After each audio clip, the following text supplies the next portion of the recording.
Bismillahirrahmanirrahim. Assalamualaikum warahmatullahi wabarakatuh. Apa kabar teman-teman semua? Semoga semuanya baik-baik saja. Hari ini kita akan mempelajari sesuatu yang sangat seru sekali, yakni pembelajaran tentang alat gerak pada manusia.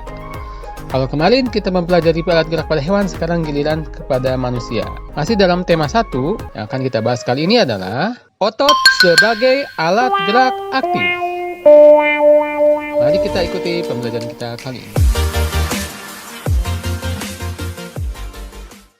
Untuk dapat bergerak, manusia dan hewan vertebrata membutuhkan dua bagian yang sangat penting, yakni yang pertama adalah otot atau daging, dan yang kedua adalah tulang.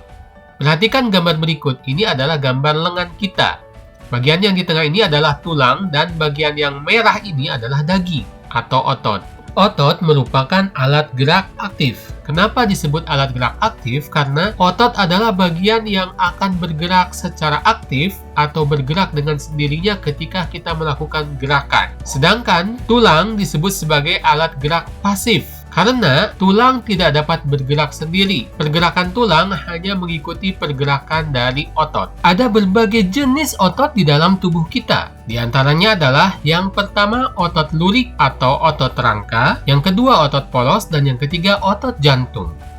Ciri-ciri otot lurik atau otot rangka. Otot lurik terdapat pada tangan, kaki, bibir, punggung, perut, dan organ gerak tubuh kita yang lainnya. Otot lurik ini menggerakkan tulang-tulang dan rangka tubuh kita. Oleh karena itu, ciri pertama otot lurik adalah melekat pada rangka. Ciri yang kedua, otot lurik adalah otot yang menggerakkan anggota badan. Ketika kita berjalan atau berlari atau menggerakkan tangan, otot luriklah yang bergerak. Demikian pula ketika kita berbicara, otot lurik yang ada di bibir atau di lidah kitalah yang bergerak. Ciri otot lurik yang ketiga adalah gerakan otot lurik diatur dan diperintahkan oleh otak kita secara sadar. Ketika kita mau menggerakkan tangan, otak kita secara sadar menyuruh otot-otot lurik yang ada di tangan kita untuk bergerak. Ketika kita mau berjalan, otak kita menyuruh otot-otot lurik yang ada di dalam kaki kita untuk bergerak. Ciri otot lurik yang keempat adalah mudah lelah.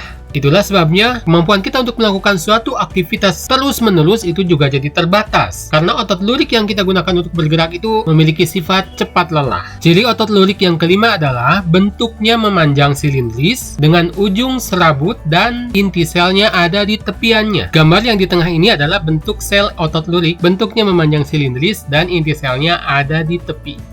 Sedangkan ini adalah gambar tendon otot lurik yang terbentuk dari gabungan jutaan sel-sel otot lurik tadi. Otot inilah yang menggerakkan anggota gerak tubuh kita. Ciri yang keenam sudah disebutkan tadi adalah inti selnya berada di tepi. Dapat kita lihat dalam gambar berikut, inti sel dari otot lurik ada di tepi-tepinya.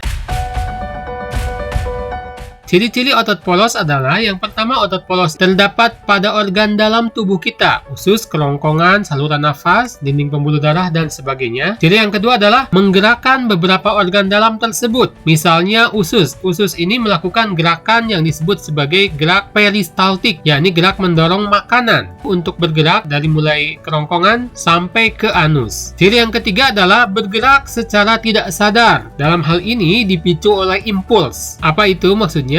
Ketika kita makan, kita tidak mengatur pergerakan di dalam usus kita. Otot polos yang terdapat dalam usus itulah yang bergerak tanpa kita atur secara sadar. Dia bergerak dengan impuls, maksudnya adalah jika ada makanan, maka gerak peristaltik itu terjadi. Tetapi jika tidak ada makanan, maka usus itu akan diam. Ciri selanjutnya adalah tidak mudah lelah. Jadi ketika ada makanan masuk, maka akan dicerna oleh saluran pencernaan kita tanpa lelah. Ciri yang berikutnya adalah bentuknya berbentuk gelondong dan ujungnya runcing. Gambar yang paling kiri ini adalah gambar sel otot polos. Posisi inti selnya ada di tengah-tengah. Ciri yang keenam, inti selnya ada di tengah. Ini bisa kita lihat di dalam gambar ini. Otot jantung, beberapa cirinya adalah pertama, tentu saja terdapat di jantung, namanya juga otot jantung. Ciri yang kedua, menggerakkan jantung tiada henti. Selama masih hidup, jantung itu akan terus bergerak dan yang bergerak itu adalah otot-otot jantung. Ciri yang ketiga adalah bergerak secara tidak sadar atau di luar kesadaran otak manusia. Tentu saja jantung harus terus berdetak tanpa kita atur dari otak. Dia akan berdetak dengan sendirinya secara otonom. Dia akan terus memompa darah ke seluruh tubuh, tiada henti. Kita tidak bisa mengatur detak jantung akan cepat atau lambat karena dia berdetak dengan sendirinya di luar kesadaran manusia. Ciri otot jantung yang keempat adalah tidak mudah lelah. Ya, ini penting sekali, karena kalau sampai jantung ini lelah dan tidak berdetak, maka kita bisa meninggal. Ciri otot jantung yang kelima adalah bentuknya memanjang, bercabang, dan silindris. Bisa kita lihat pada gambar berikut, bentuknya memanjang dan silindris seperti otot lurik, tetapi ada cabang-cabangnya. Dan ciri terakhir otot jantung adalah inti selnya ada banyak dan letaknya di tengah-tengah. Dilihat dari letaknya di tengah-tengah ini mirip seperti inti sel pada otot polos. Nah teman-teman, bagaimana sebenarnya cara kerja otot kita? Otot kita bergerak melalui dua mekanisme. Yang pertama adalah kontraksi atau memendek atau mengeras.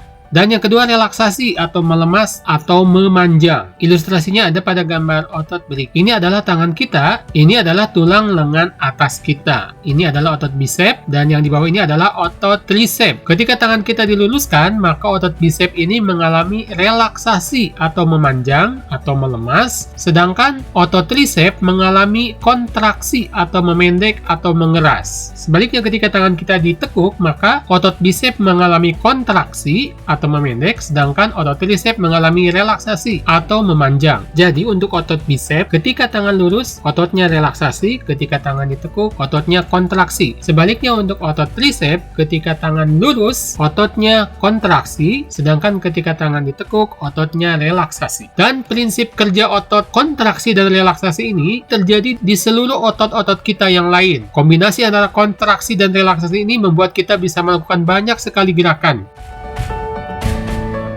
Itu dia teman-teman pembelajaran kita untuk kali ini. Wassalamualaikum warahmatullahi wabarakatuh.